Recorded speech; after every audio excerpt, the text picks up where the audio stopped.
आज हम तीन बहुत बड़े सवालों को समझने की कोशिश करेंगे जो हमारे भविष्य को आकार देंगे। हम असल में हैं कौन? हम काम क्यों करते हैं? और इन सब के बाद आखिर में क्या चीज़ मायने रखती है?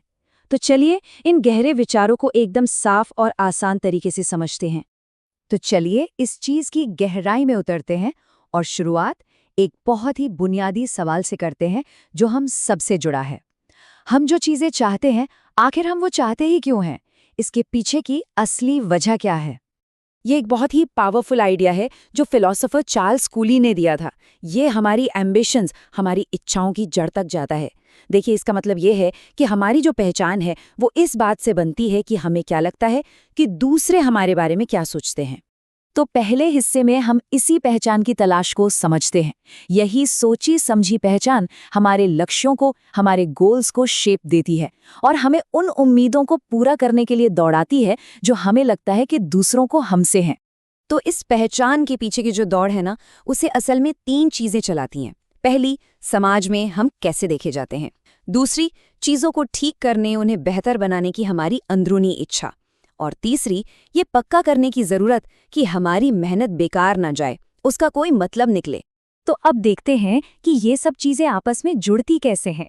हमारे दूसरे हिस्से में हम उस 300 साल पुराने सिस्टम पर नजर डालेंगे जो इन्हीं इंसानी इच्छाओं के आसपास बनाया गया था। देखिए, आज हम जैसे काम करते हैं ना, वो कोई नेचुरल तरीका नहीं है। ये तो एक 300 साल पुराना ढांचा है जो एक बिल्कुल अलग जमाने के लिए बनाया गया था। इसकी शुरुआत हुई इंडस्ट्रियल रेवोल्यूशन से। फिर हमारे एजुकेशन सिस्टम को फैक्ट्री वर्कर बनाने के लिए तैयार किया गया और फिर सैलरी और लोन के जरिए लोगों को इसी चक्कर में फंसाए रखा गया। तो ये पूरा सिस्टम एक साइकिल बनाकर काम करता है। पहले नौकरी के लिए पढ़ाई, फिर सैलरी पर पूरी तरह निर्भर हो जाना और आखिर में लोन का जाल। ये एक ऐसा जाल है जिससे बाहर निकलना लगभग नामुमकिन सा लगता है।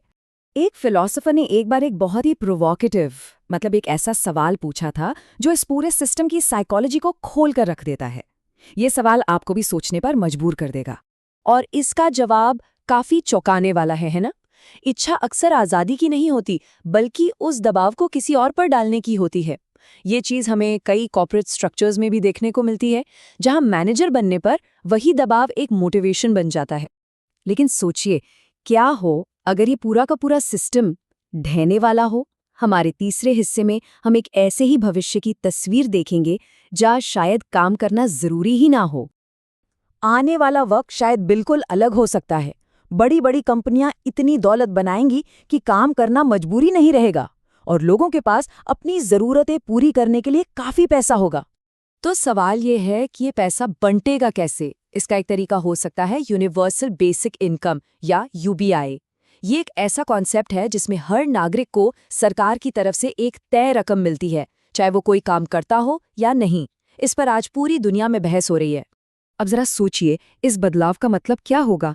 इसका मतलब ये होगा कि लोग अब मजबूरी में नहीं बल्कि अपनी मर्जी से अपने जुनून के लिए काम करेंगे। कोई बागवानी करेगा, कोई कंटेंट बनाएगा। काम एक चुनाव होगा, मजबूरी नहीं।